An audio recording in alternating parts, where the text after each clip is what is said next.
Joey. Welcome, Thanks, Joe. everybody.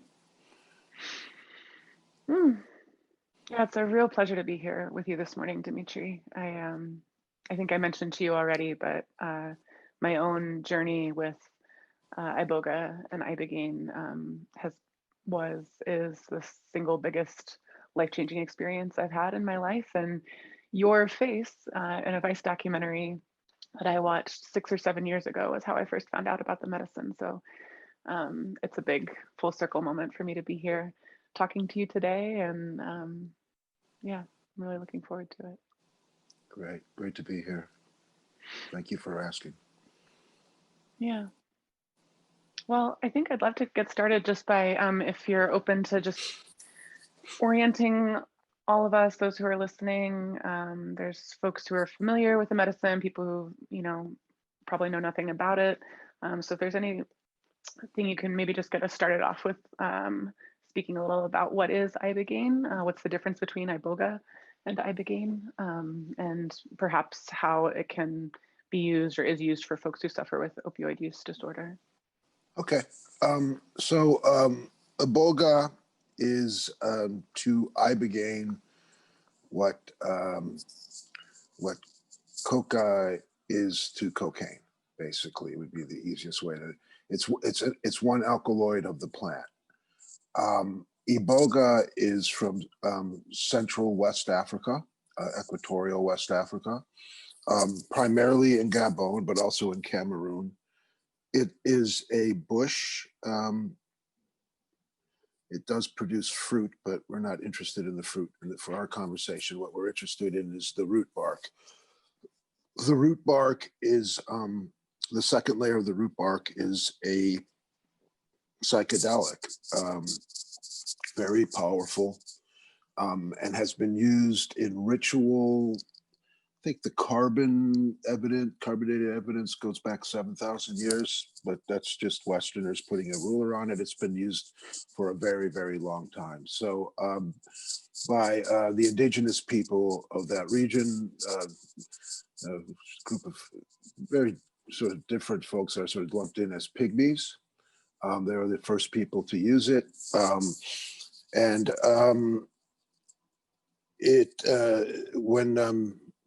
are animist people who were hunter-gatherers, and when Bantu people, which is many African Americans are descendants of Bantu people, which is a language group in the region. When Bantu people came about 700 or 800 years ago into what is Gabon, actually into the forest, they were fleeing Abrahamic persecution. They met with the pygmies, and they created this thing together called Bwiti. The pygmies showed them how to live in the forest, and they brought, the Bantu people brought their pantheon of deities. And so this thing called Bwiti, which is the religion and spiritual technology that grew up around the ingestion of iboga, is this incredibly rich and beautiful tradition that involves iboga as the central sacrament, much like ayahuasca is the central sacrament in many spiritualities and religion, or peyote. Very similar. Iboga is the sacrament. I'll talk about the effects in a second. I'll talk a little bit about the effects now. Because iboga is such a long process, it's a days-long process. And I think that a lot of ritual just grows up around how we spend time together, right?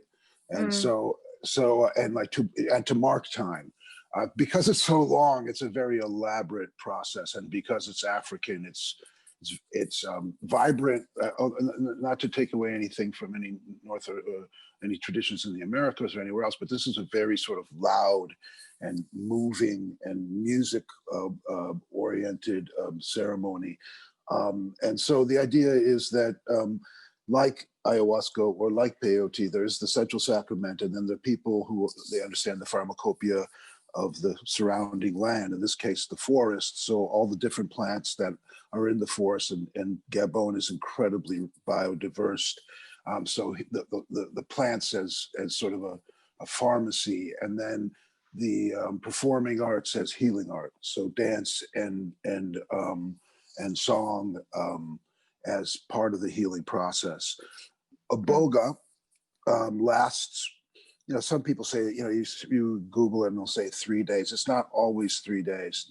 I'd say the essential deep part of the experience, the trip, lasts about 12 to 15 hours, depending on the individual. Some people can go much, much longer, but the recuperation time and the slowly getting back to yourself could take several days. In Gabon, yeah, so sort of lying there, like what they call the gray day, right? Like the next day, like you're like, why the fuck did I do that? That's the worst thing I ever did. And then by the fourth day, you might be thinking it's the best thing you've ever did. So I experienced it kind of like taking my whole brain apart piece by piece and then slowly putting it back together over the course of those few days. That's interesting. There's all kinds of different narratives that are similar, but telling the same story that you just talked about. Like there's the idea of the file. Of course, it's all culturally based, right? So the filing cabinet was maybe 20 years ago. Now it's now it's more computer. People are talking about zeros and ones, and not that it wasn't around 20 years ago, but maybe as not as infiltrated into our society in every level. But so. What they use it for in Gabon, for initiation, not everyone in the country does are Buddhist. I'd say what the breakdown would be like a third are Buddhist, people are initiated into Bhuti, a third are sympathetic, and a third are hostile. It's a former French colony, so the sort of the colonial religion that still predominates is Catholicism. And there are many, many kinds of Bhuti. And Gabon is a country of 1.3 million people, I think, and there are 52 languages. We're not talking about dialects, we're talking about languages, we're talking about very distinct, different, ethnic groups with really different cultures. So there's all kinds of different expressions of Bhuti. There's some similarities, but there's highly, very Christian Bhuti and totally animist Bhuti, and so it's used as an initiation to go to sort of pass into the Bhuti. It's also used for particular healing. If someone is having what we would maybe call some sort of mental health issue, which would be described maybe as a spiritual issue or a possession issue or an issue of ancestry, which I don't really think there's, except for the explanation, much difference in I hate to use the word pathology, but I'll just say it the way in behavior. So sometimes that's an issue. Often infertility with women. There's all kinds of reasons why people would do it, and then once in, it becomes sort of a school. It becomes a way of studying, healing, a way of studying, movement and dance and music, and so really rich and beautiful culture. Now, the reason that we're talking about it was in 1962.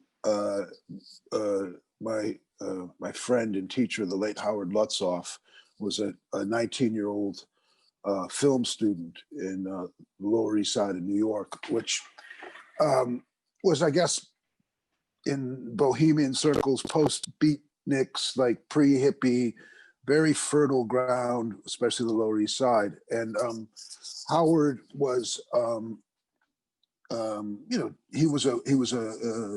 had a habit. He had a morphine habit, and he was experimenting with all kinds of drugs, and quite literally experimenting. I mean, there were a group of young people that would get together and try different drugs together, and then they would sort of report on it. He was like the hippest nerd that you ever want to meet.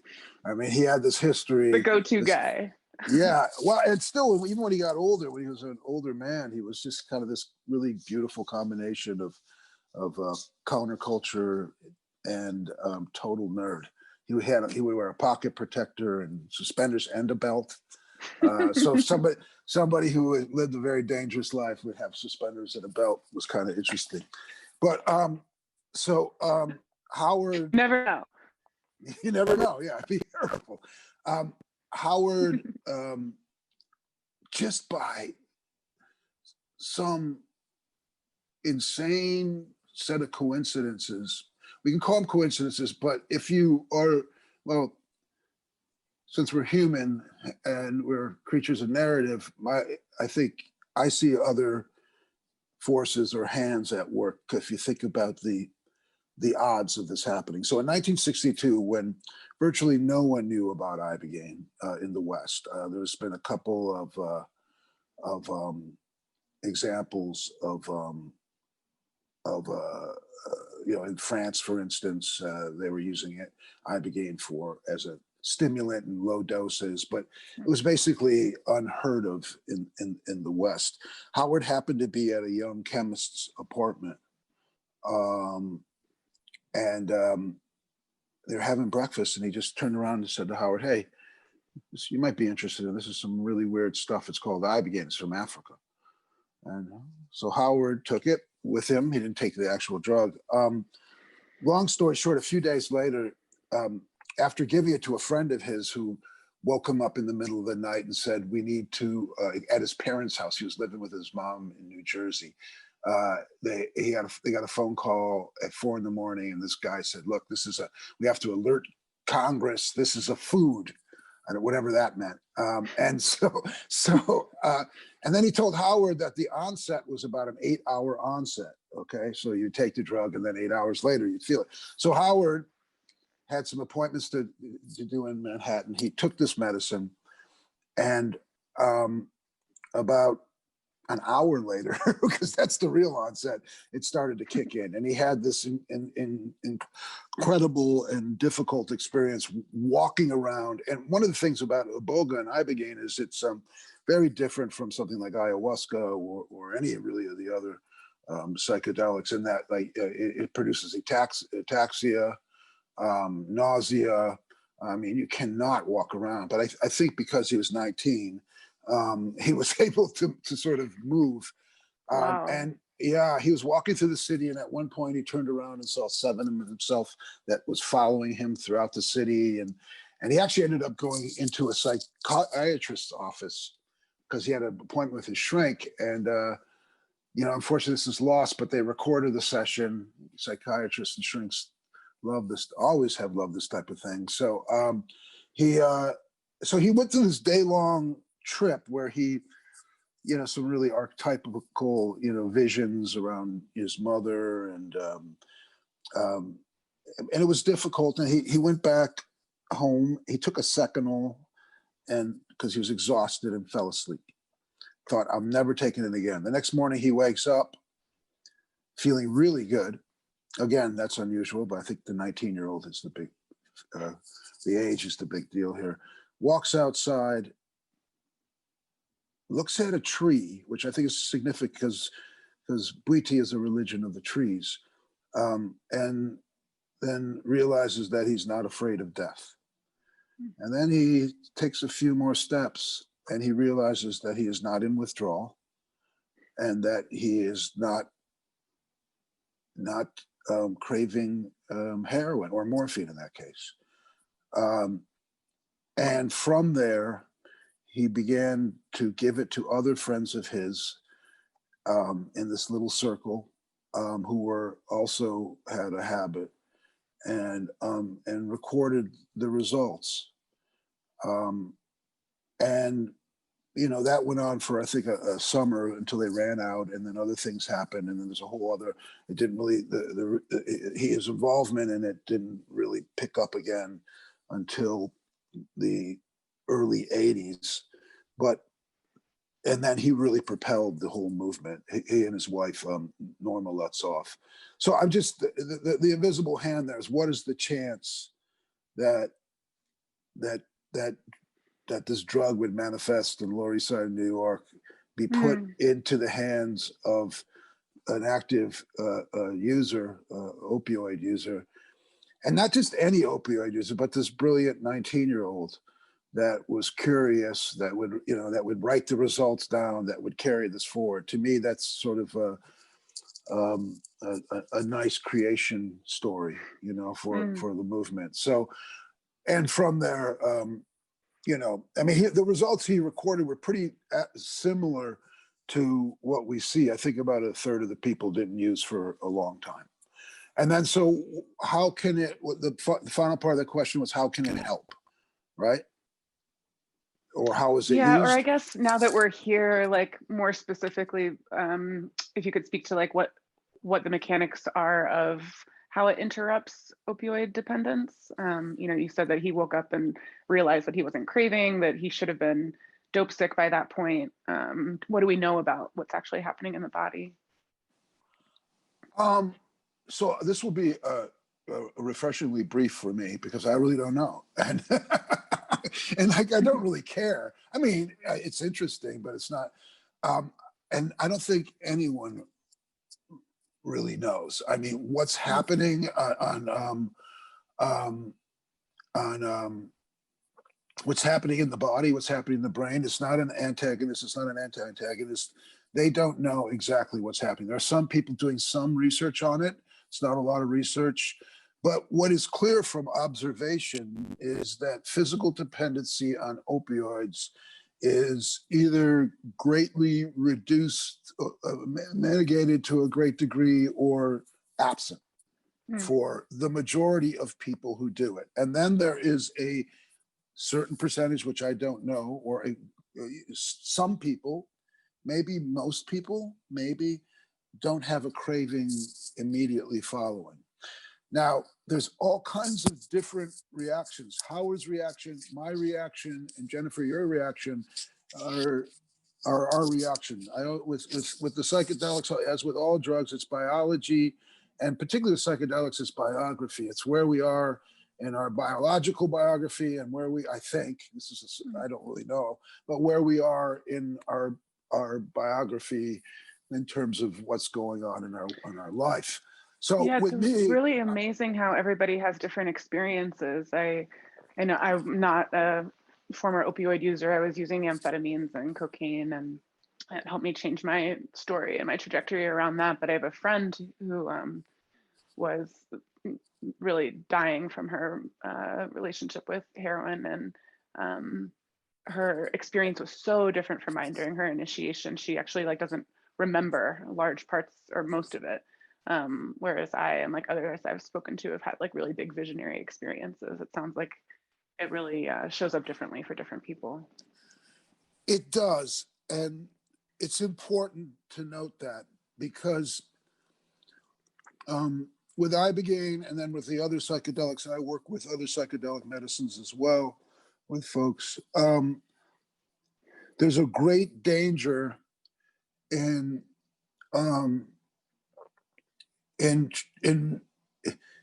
as we try to quantify this stuff, there is aspects of it that cannot be measured, that are not, that the measuring tools are not just inefficient, but damaging. So I was 20 years injecting drug user. I was high on something from 12 to, well, just a couple months shy of my 40th birthday. My life was a mess. It also had many good things that came out of my drug use, and I'm grateful. I always say my first plant teachers were coca and poppy. I learned a lot. I also lost a lot. A lot of friends died, and family members and so forth. But then I took it. I did Iboga, and then and I actually did Iboga as opposed to ibogaine. Ibogaine I think is better for addiction just because materially it's small. I mean, you don't And have the to eat difference is just between, right? Yeah. Well, the trip's different, but I'll get into that if you like. But the danger is that then I went with this sort of zeal of the newly converted, and just wanted to spread the word, because what happened with me will happen with everyone, right? That was my thought, and became sort of like Joey said, like sort of the poster boy for this, and then what would happen is people would see my results and expect that for them. And when they would come to the Holy Grail, just like when people come to ayahuasca or MDMA or whatever it is, and they don't get this result, which was I never used up until now, knock on wood, 18 years later, I haven't used since, then what is wrong with them?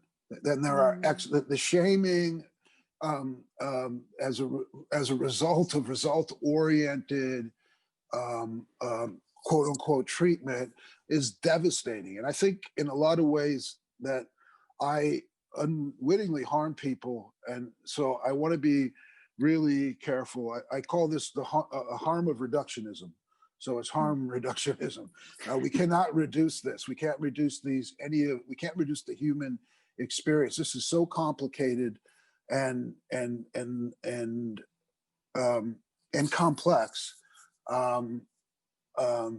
that we can't say that there's going to be a result with these types of drugs. A result. What we can do is try to create containers that can hold people with whatever the outcome. But the greater container of our society, you know, our cultural container of the country we live in, and our individual, you know, ethnic or whatever tribe we belong to. Those are really heavy, and of course, it's the legal container. Yeah, it's really difficult to do this kind of work in there, and I think we got to be really careful about pushing for results, even in the face of, you know, of the second epidemic that's happening underneath this pandemic. Yeah, true.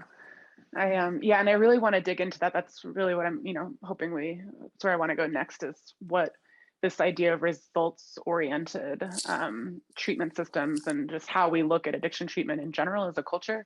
But I'm just wondering if really quickly you can clarify, you mentioned like two things, just details about the difference between iboga and ibogaine. And then the other piece is, I know it interrupts opioid dependence in this way that can be miraculous depending on the person's experience.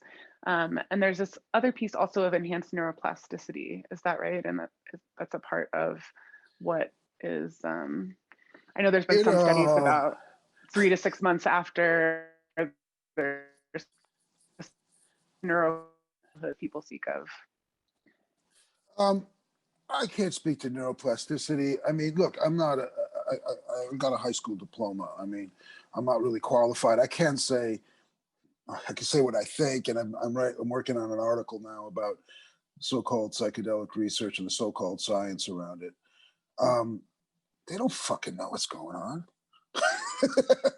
I mean, like, I mean, we're just coming out of. I just want to stay away from brain science stuff because I don't know, but I do know we just spent 30 years, and people are still talking about diseased brains and chemical imbalances, when, you know, National Institute of Mental Health has for 10 years said that that's nonsense. People are still going off of DSM diagnosis, which has been, and it's still being taught. So I want to stay away from that. We don't know. It's a metaphor. And it is a story. I'm very into stories, as you can tell. And it's a helpful story for folks, because, you know, if science got us, then we're okay. It's like the March for Science. I understood that it was a response to something, but like, what science is the question? It was, to me, it was sort of fundamentalist and in a way naive. So we have to look at I'm going to get into something that we don't need to get into. So I don't know what's going on in the brain. And some people are studying. There's not a lot of studying being done on it because that will require a lot of money, and we'll see. But what was the other question? I'm sorry. That's fine. I think I like where we are. I mean, it's, okay. I really hear that. It's, and it kind of comes back to what we were just talking about, that, you know, in some ways, I think the way that we can deify science as a culture kind of gets back to what you were just starting to touch on, of how, like, our whole approach to understanding addiction tends to be oriented around outcomes. And, you know, ibogaine presents this potential miraculous way of healing from this pattern, and then it what we're doing is like running this risk of saying, well, here's the panacea, here's a silver bullet, here's how to fix in this problem solution kind of framework that we orient in. I guess like I'm wondering how, when you step back and look at this overall picture of how we're approaching addiction as a country and the addiction treatment ecosystem that we have, can you say more about what you think the fundamental flaws are there, and if it has to do with this results-oriented kind of outcome that we're all adhering to? Yeah,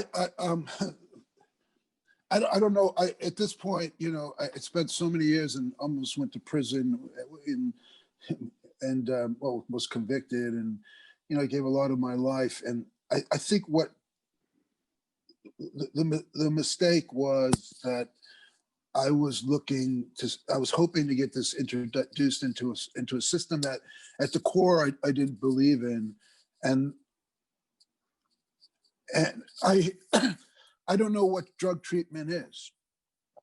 I at this point, I'm not an advocate for treatment. I'm an abolitionist. So like let's have let's virtually no one in jail would be a really good idea. So I know that's not, but I also don't kind of want to get into a binary worldview that's either health, public health, or incarceration. I don't know what treatment is. I don't know if it's to be treated. It's like post-traumatic stress. We're going to treat this. We're going to treat being a deep sadness that we call depression. We're going to treat it. It's the medicalizing of it that I think is the issue.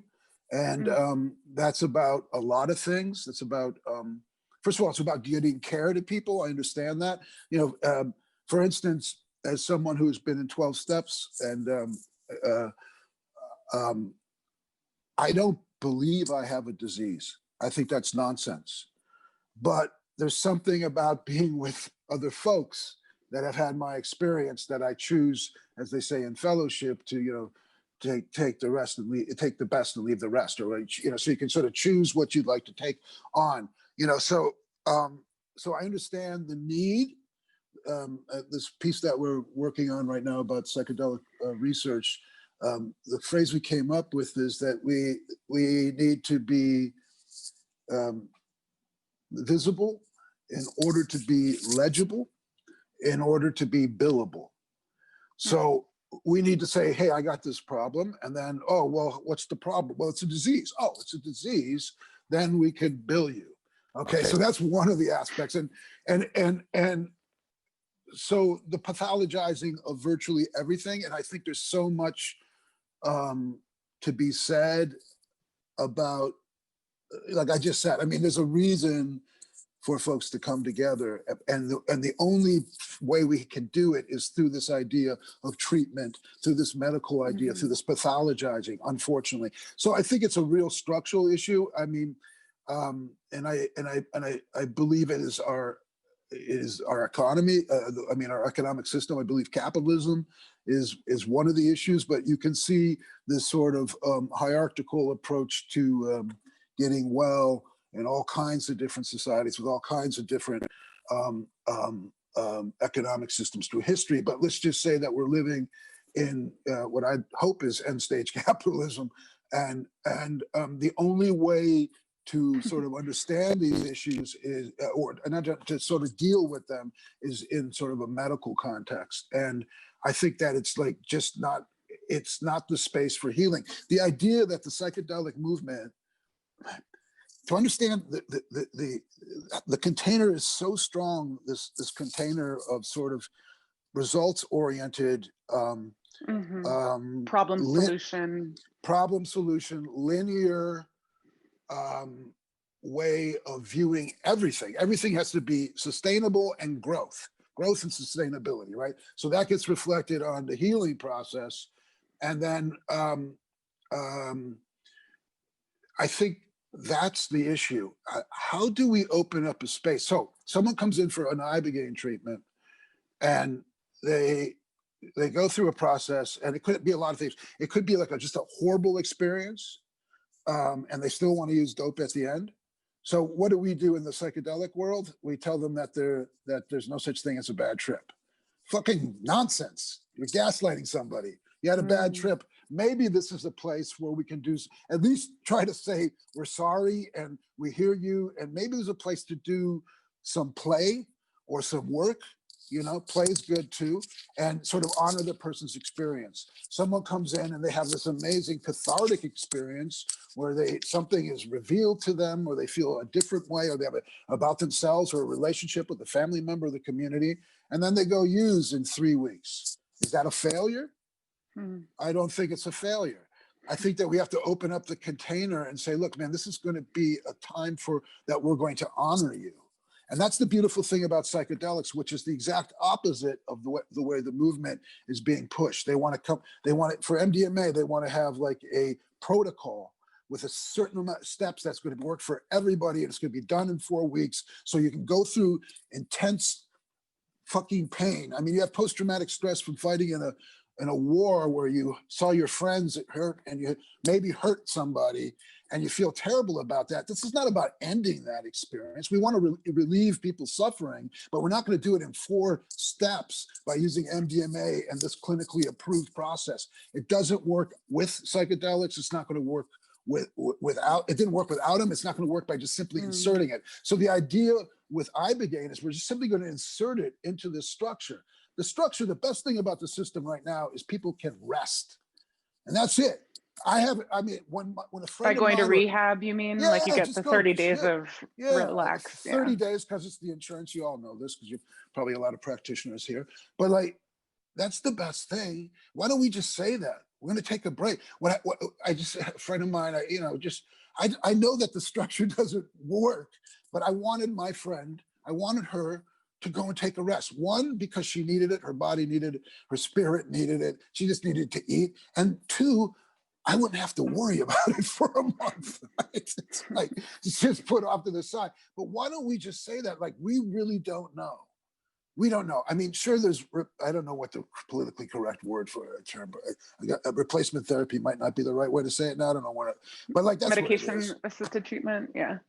Yeah, okay, even the treatment end at the end of that is odd to me, but okay, I get why it's there. It's got to be billable. But like, why don't we just look at these things as, I mean, there's a lot of reasons why, but if it might be good if we looked at it as just, we can really honor someone by spending time with them. And that's the main thing about an ibogaine experience is you got 3 days where the person, if they're coming in for detox, the person that no one was happy to see is honored in a way that they may have never experienced in their life. And from that space, we can, maybe something can happen. I don't know what's going to happen when I begin, whether someone wants to call it a ceremony or a session or a treatment, that's up to the individual. I don't know what's going to happen, so let's go in and just hold each other and see what can grow in that space.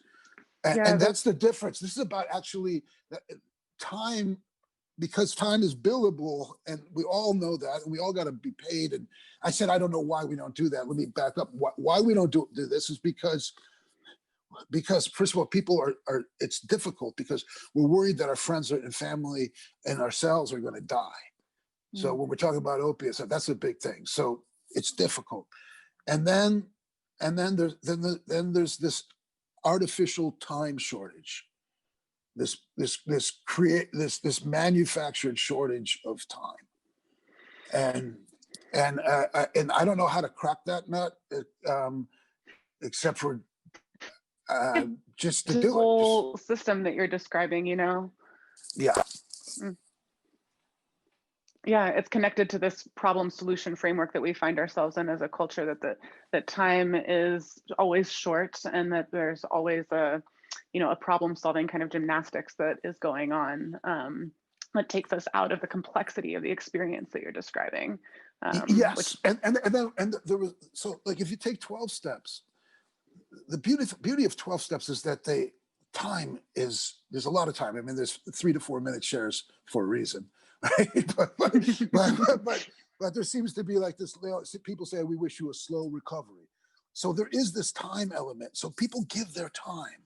You can call someone up at, depending on their personal any time. It's also a mutual aid. So that it's kind of a beautiful structure. For me, the great failing of the 12-step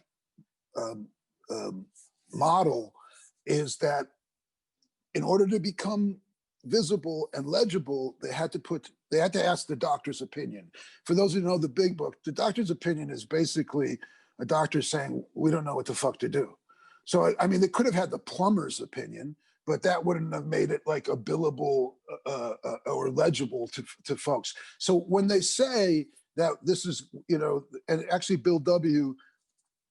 said it was his biggest mistake. There's a bit, I can't remember, it's really shaming and awful. Something about like, this works for everyone except for those who are unconstitutionally incapable of honesty, right? Mm. So they threw that in there. They threw a result-oriented, it was result-oriented. You're going to get sober, right? And in that, I think it's the least important thing about 12 steps. Mm. Because the experience folks have, this sort of, to me, reading the 12 traditions, as opposed to harm reduction, which harm reduction is state, sponsored by the state and paid for by the state, and we're mandated reporters, so snitches, right?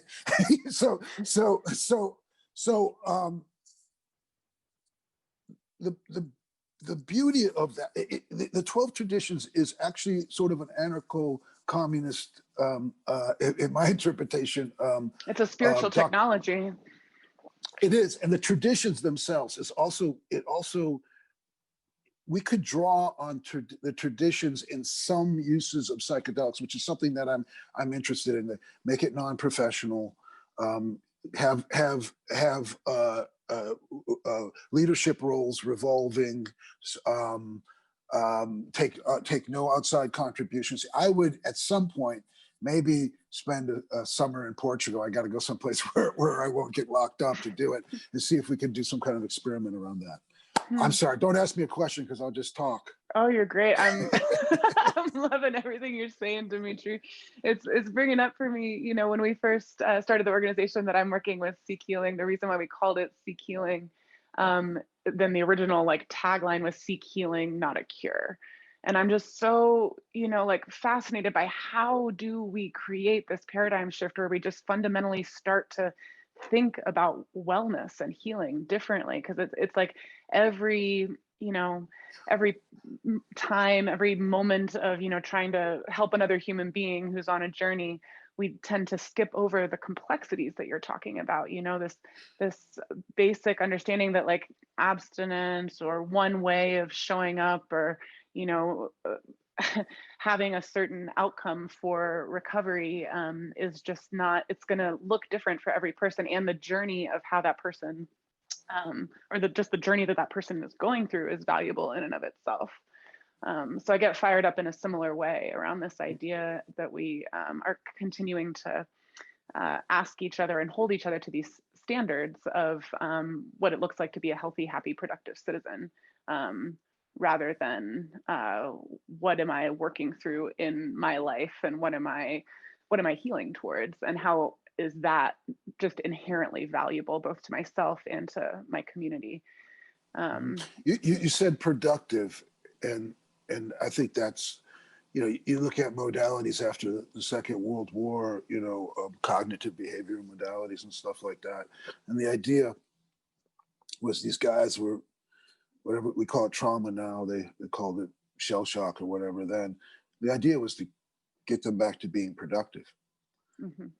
And to be a producer or a consumer. We got to remember that what the idea is to return you to baseline. And I don't know if you look around, if you want to be a baseline in this country, in this right now, and baseline is Good Friday. I mean, not Good Friday. Well, baseline is Black Friday after Thanksgiving. That's baseline. So you want to be a productive so you can be a consumer. Yeah. And I think those of us who end up, developing bonds with chemicals like cocaine or heroin. And, you know, like in many ways, there's this experience of looking at the system and the world the way that it is. And, you know, I know, like, I don't want to be a part of, I don't want to have relationships that are unfulfilling. I don't want to live in community that isn't actually community, that, you know, where I don't feel a sense of belonging. And I'm just, I look at, you know, things like what you're doing and with NERI in New York, and, you know, other organizations popping up around the country.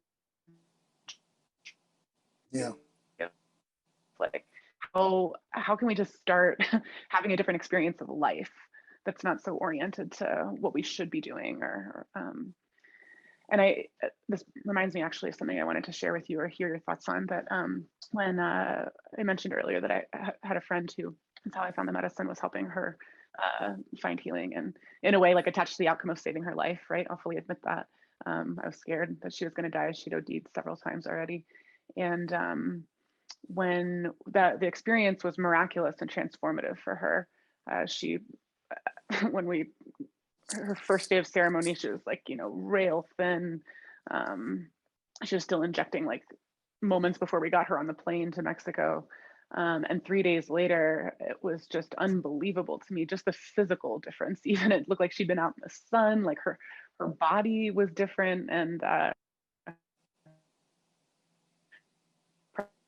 transformed. And what we experienced in the 6 months after that, at the advocacy work I've subsequently done a little bit around some ibogaine legalization conversations in Maryland and Ohio. My experience is largely informed by what we went through with her, which is that, you know, it was this miraculous transformative experience for 30 days, as long as she was in the clinic. And then there was no community to hold her after that experience, which was huge for her and brought up big trauma and big things that needed care and holding and looking at. And it felt like what I now know is true of the general treatment industry, that, you know, you go to medical detox, you do your 30, 60, 90 days, and afterwards it's like, all right, you're healed, go back, you know, get a job, get an apartment, do all the things. And I really believe that, like, for her and other people that I've seen, the harshness of that transition ended up hurting her more. And that's what originally inspired the inception of SeekHealing, is like, how can we create some kind of either aftercare program or some sense of community for people as they're integrating big experiences like this. And then the deeper into the rabbit hole we've gone, right? It's like, well, we're creating this not just for the person who's gone through a healing journey, but it's actually for the whole community that's now surrounding this person and creating a different way of experiencing life and wellness. That's beautiful. Yeah, that's so. I'm talking to somebody who went through the MAPS protocol for MDMA, and for post-traumatic stress, which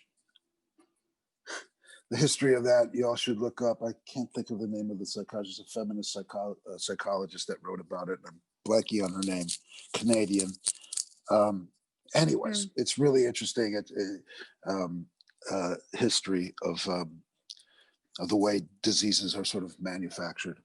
Not saying that people aren't suffering, but anyways. And so she went through that four or three treatments with the amount of, and there's a lot to be said about how the research is really fucked up. But what essentially happened was, this is someone who had been severely abused emotionally and sexually and physically as a young child. And the process essentially eliminated the behaviors that were viewed as pathology that kept her alive. So we can say that same thing might have been happening with your friend. I don't know, but I'll try to use that as analogous with people who are using opiates. But what they call pathology, I mean, it could be, you know, counting your teeth repeatedly. You all know what I'm talking about, right? Those things were kind of removed and exposed for what they were, and she was left shattered, completely ruined, as they went to work on the symptoms Yeah, and left her in a really difficult space. We've been working with her, myself and some actual therapists, and she's doing much better. But it's about trying to, that what you all are doing is creating containers where people can have their experience. And when we talk, I mean, it seems like what y'all are doing is, when we talk about drug treatment or treatment, how about, I think it's just treating people nicely. If you look at yeah, and that's it, just be nice to people. It's like, if you look at the early asylums, the poor Quakers, they came up with penitentiary, like someone really fucks up, you just go do penance, you know, go think about your stuff, and you can come out and then penitentiary, like they said, and the state got, oh, we got this, and it turns into what we have. Same with asylums. The idea was that they would just take, you know, so-called schizophrenic people, and they thought that it would be really good to have nice clothes for them, because people like nice clothes. It's like early days of harm reduction in New York. It always moves me to talk about. There was one space, and there's a lot of folks from ACT UP, which was for younger people. Google that. But they were these activists, a lot of them queer. But they would come in, and some of them were, you know, makeup people and hair people, and just for an afternoon, folks that wanted to get their hair done would get their hair done. I mean, to me, that is like what we've lost in harm reduction almost completely. But so the idea with the Quakers is that they would get you some nice clothes, go to a nice place. Dinner would be, there'd be breakfast, lunch, and dinner, and tea, and you go for walks, and you know, these symptoms would, for the most part, abate. People got better. And then, of course, state and doctors and professionals came in, and they made it into, you know, this asylum became something else, not a place to be pushed into. As a asylum kind of says, like, we got you, come on in, we got you. This is a place where you can, you know, you can be safe. So, and I think that's so much of it is if we could just have spaces where, you know, we can be kind. And to say that, it's not an easy thing. For those of you who work in harm reduction, the reduction that's happened with harm reduction into this, you know, deliverables of, you know, I mean, how many overdose prevention fucking modules can a person sit through? Okay, we're adults, you know, it's not that complicated, right? Why do, you know, but we need the money, and so that's how we keep the doors open. Okay, but harm reduction is, yeah, it's become, it is at its core, I guess, a public health intervention, but for me, it's a spiritual practice. And it's not, and like a spiritual practice, it's hard, because I can't do that. I can't just like say, well, you know, I want people to be different. I don't want them to have open sores. I don't want them to die. You know, I want them to be whole. I wish they wouldn't do that. I would, you know, I'm thinking that's a bad choice of a partner with someone. This shit's going on in my head. Of course it is. And what I got to do is this. I wish you weren't turning tricks, because because I have an opinion on that, you know, and that's coming from all kinds of places, including a place of love. But so the idea is to bring yourself back, away from advice, back to kindness. And that is not easy, and it's not something that can just be rolled out, especially into the existing structure. So that's an example. That's why I describe some harm reduction people crazy. The revolutionary movement for me is still 12 steps in the 12 traditions, because that's a self-organizing tradition. Right. And the other is, you know, we succeeded. The problem is that when you become, you know, evidence-based, by the way, is a new paradigm. That's something that's just came out of I think the late 80s or early 90s. I'm learning a lot of stuff as I write these articles. But this evidence-based thing was how we got visible, and how we got legible, and how we became billable, right? You always hear that in tandem with harm reduction. It's the evidence-based strategy. Right. So like addiction, it needed to be a disease.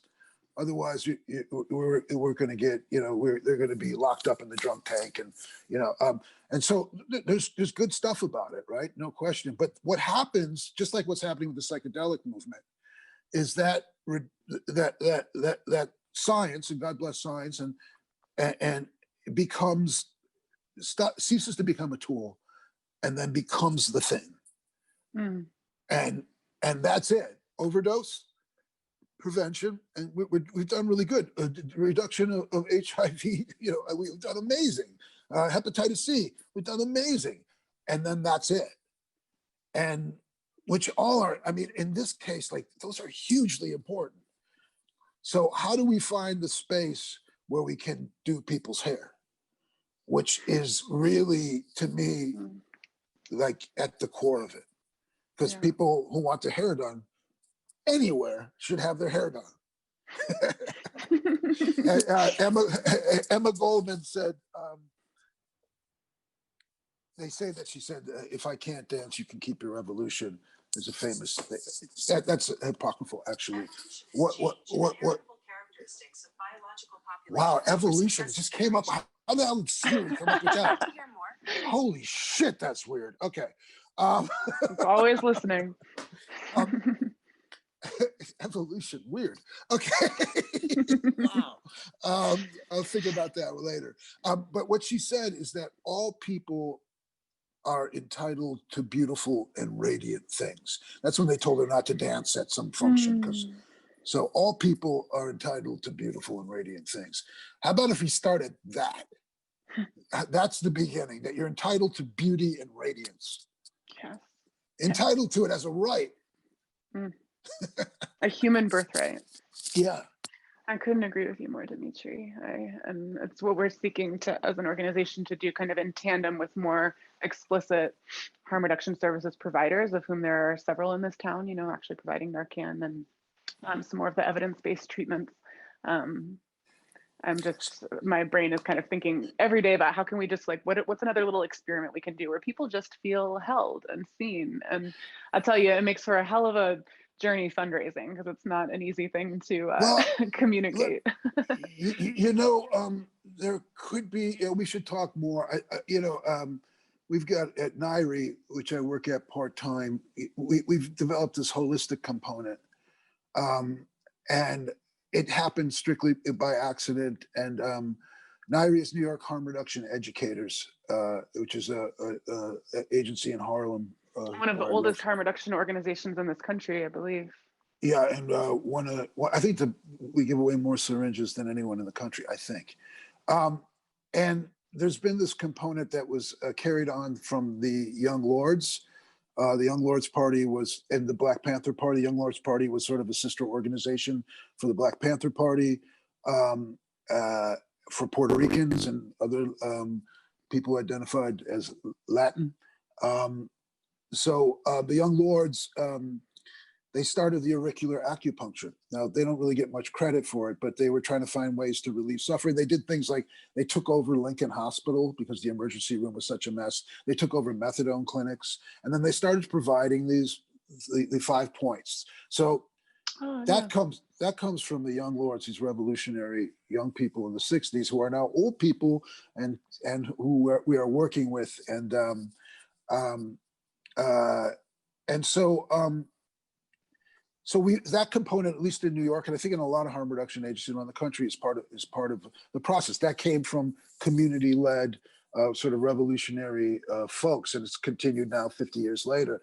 What we've done is sort of expanded on that, and we do just by accident. We have a ritual once a week, and we've had it for 10 years. It's called We Are the Medicine, and it's a space where people can come in. Everybody has a job. That's the other thing, is that we can't be delivering services. It's that is missionary. It exacerbates this us versus them. It also is this idea of help. Help is a dangerous thing. It's a tricky thing. So we're just coming in with, so we're the evangelists with syringes and instead of a Bible, syringes and methadone, right? Or sub or whatever, right? So the idea in that group is, and I saw this in the Bwiti, these were colonized people in the Bwiti, and everyone had a job. Travail de buiti, right? Their job, whether it was making a fire or cooking for folks or singing or dancing or taking people to the bathroom or whatever, everyone had meaning, right? And so what's happened is this circle just sort of spontaneously grew. And so that's once a week, and everyone shakes a rattle, builds an altar, and it's always changing. The ritual changes, the songs change, the people change. So that's one component. But we've also incorporated acupuncture, full body acupuncture, acupressure, sound healing, sound therapies,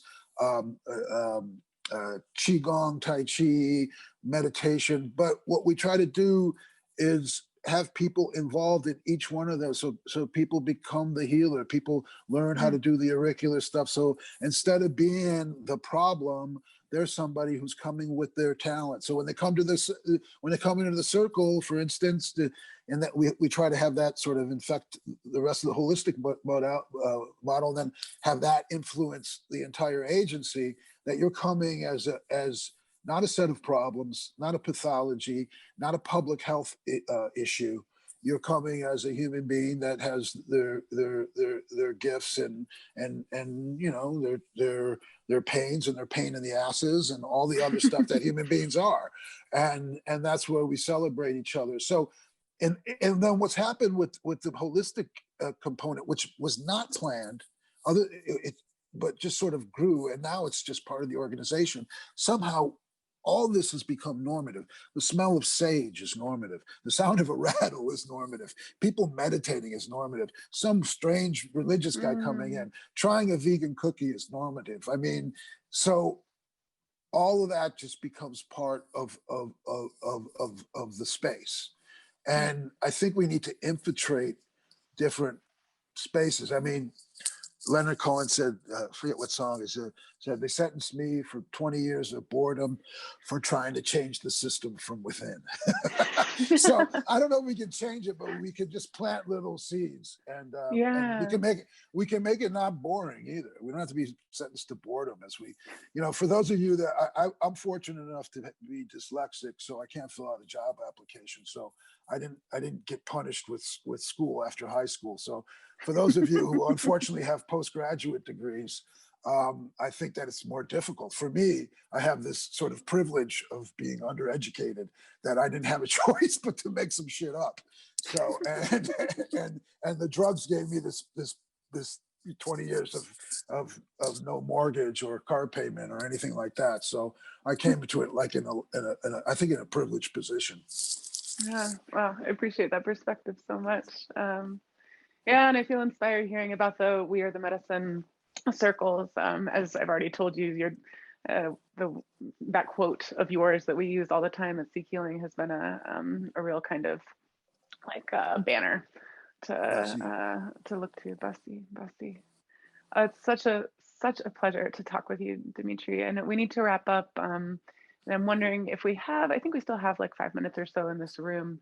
If there's any questions from folks in the audience. I haven't been keeping close track of the chat, but I think I'd love to ask Joey or Josh if there's any questions that stand out with a couple minutes that we have left.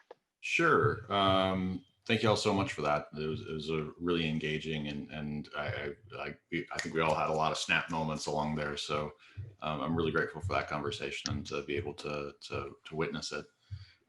We did have a few questions come in the chat along the way. And so one of them just came in just now was, so if a person is suffering with lethal opioid use now, how can ibogaine be used by those people if they're if they're finding themselves in a very desperate position right now? You know, unfortunately, the simple answer is it can't. Unless they are people of some kind of means. I mean, back in the day, my family took out a mortgage to pay, because I didn't come from a lot of money, to pay $2,000, which is what it was back then, to go to Holland. But unless they have the money to go to Mexico and pay $5,000 to $7,000, then for me, I don't even really. People know at Nairi that I did this and it's part of my life, mainly through media stuff. They'll come in, hey, I saw you on TV. What's that shit? You know, but I don't bring it up because, so if they have the money, they can try a session, but unfortunately there's not much to do. And I don't know, there's an article that you can go check it out that we just published last month in Chacruna. It's like why Ibogaine is not the answer to the opioid crisis, is not the answer. So you can Google that. Yeah, I'm going to throw that link in the chat actually, because it's a great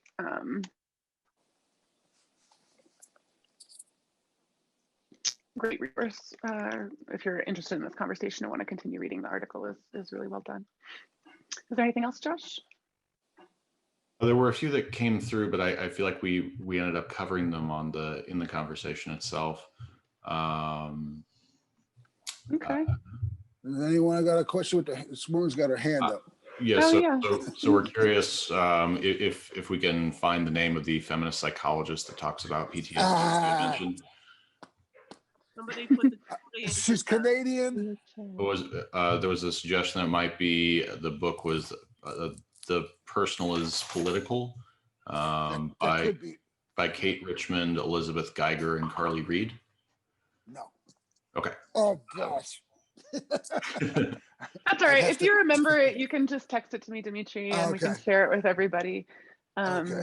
It's really fascinating because it shows the political nature of PTSD and how it was the actual, and how DSM is arrived at, which is all political. In this case, maybe good, because at least initially, because it was vets trying to become billable, right? And then it was women who had been abused sexually and physically who were looking for a diagnosis, but it was negotiated diagnosis, just like being gay was taken out of the DSM. It was negotiated. It was political. It's not science. Oh yeah, I hope we can find the title of it. That would be amazing to be able to share. Margaret, you can. I think I see somebody with Margaret's got her hand up. If you want to just go ahead and ask. Yeah, so I had a comment and a question.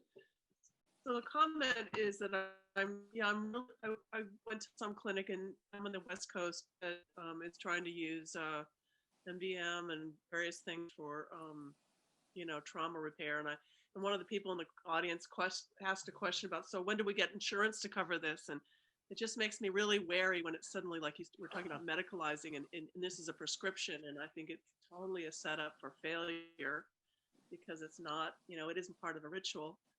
And so I'm curious what in the Ibogaine culture, what the original, how they use it or what the intentions are, quote, for healthy people. So do you understand the question? Do you understand what I'm saying? Yeah. In Gabon, it's used as, like I said, initiation, but it's like, I don't know what anthropologists, sociologists call it, but it's like a glue. It's a societal glue. You have this shared experience. When I went into the villages there, I've been to Gabon 6 or 7 times. First time I went, I walked in, and it's kind of like when people, like with Jennifer, when we talked, like you have the experience, right? So like there's a bond. You'd walk in, and I told people my life was changed and saved, and they just looked at me and said, "Yeah, so was everyone else's, the entire village." But does it tie you to something greater as well, not just each other? Well, I mean, there's a concept within 12 steps that the higher power could be the group, it could be each other. So, I mean, for some folks, yes, there is a connection with something higher. It's not. It can't be predicted what's going to happen, but for me, it was incredible what happened. I mean, and for me, it connected me to like the God of my grandmother.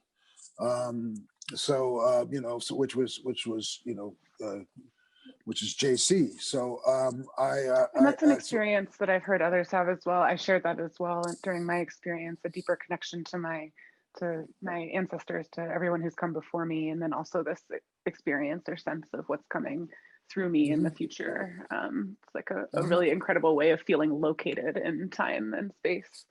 Yeah, to locate yourself, absolutely. And Margaret, is it Margaret? Yeah. And to your comment, we're heading into real dangerous territory. So if you're on this call, I have a feeling that you have some critique of the existing medical system and the way that we treat people with so-called mental illnesses or so-called addiction. What the psychedelic movement, organizations like MAPS, are telling us is that in order to legitimize ourselves, we need to align ourselves with legitimate institutions. And it's particularly at this epoch, I think it's staggering. First of all, I'm not sure, given where we are and what we've come through in the last months, that the anything in the structure is legitimate. And so they say, well, we need to get science. Well, the science is nonsense because they're going on DSM stuff, which has just been shown to be not effective. So this idea of science is, and then what they're saying is that the psychiatrists are the way that we can legitimize ourselves. Now, psychiatrists are in an interesting position, this whole institution, in that they have been delegitimized increasingly. We know that pretty much everything that they've said is nonsense. That's not to say that folks who are on SSRIs don't have good experiences, but a lot of other factors are at work, and it cannot be sort of science. I had a time to talk with Robert Whitaker. If you don't know him, check out his work. Robert Whitaker, researcher, and I also been talking to Bruce Levine, incredible dissident psychologist. I had a great conversation with him last week. But the idea is that that their drugs are up, their patents are up on their drugs. Their drugs are not happening the way they said. Their diagnostic tools have been shown to be like Bruce Levine, the psychologist, said to me, diagnosing someone with PTSD or bipolar is as scientifically valid as calling someone an asshole. Okay, you can you have to. I love that we're using it for the article. You have to sort of gauge, who's calling the person an asshole, right? So and oh, maybe there's if Jennifer tells me someone's an asshole, I might think, oh, okay, I should look into that. Yeah, Levine, exactly, Bruce Levine. So what's being used right now is, as an anarchist 101. The authority is not self-legitimizing. If you want the authority, especially to use anything with a lot of power, you need a lot of authority, right? You have to show, what Chomsky says is the typical example is you can't just beat your kid like a 4-year-old, but if you're walking down with his grandson and he tries to run into traffic, you have the authority to grab his little behind and bring him back onto the sidewalk, right? That's authority. I think we could all agree on that. Psychiatry doesn't have that authority. They have fucked it up. Not only they got it wrong, they've been dangerous with it. They've used it as a punitive measures. If we look at the history of diagnostics, it's a lot about social control. There was a diagnosis for runaway slaves, hysteria for women. Now it's borderline. Every woman that's a problem is borderline. Gay people were considered the oppositional defiance disorder for a teenager to say that you're full of shit. And I think that any of us that have done any sort of reflective work and are past a certain age know that we're full of shit. And so when a kid tells us that, there's this truth that we cannot stand. So here's this institution that has no authority, that is losing its medicine. And here comes, people like MAPS and we're looking for an authority to prop us up. And it's the perfect meeting. And I think that's what's happening. Psychedelics will prop up this delegitimized, abusive structure and profession. I'm not saying every shrink's. Some of my best friends are psychopharmacologists and they still talk to me. Okay, but and that's actually true. But yeah, just your charm. I guess that's what it is. I don't think they believe me. I think they think I'm just nobody talks about how in general we're a very drug dependent culture. I can't remember if it was you talking about everybody's on a certain number of prescriptions because we've made our environment so unhealthy, and then also it's people go to a doctor often looking for a medication even though they may not actually need it, or yeah. I don't even know. That's part of the ritual. That is a ritual.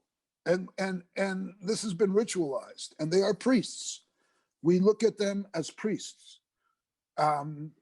I mean, we're looking to them right now to tell us what the hell to do. And Yeah. it got really scary. How scared were we a few months ago when they were like, I don't know. I mean, our priest was telling us, our bishops and our Pope Facci was telling us he didn't know what to do. Terrifying. I don't know where I'm going with that, but yeah. Well, yeah, and unfortunately, I gotta pull us back in, I think, because we're here at 12:10, and I think that's the end of this session for now. But Dimitri, thank you so much. Sure, I that was feel a lot of fun. invigorated by this conversation. Yeah. Yeah. Yeah, if anybody wants to unmute, you can clap, make a little noise for us. It's been great. Well, thank you so much, everybody. I really appreciate it. And you're doing Thank great you, work in your Dimitri. organization. Yeah.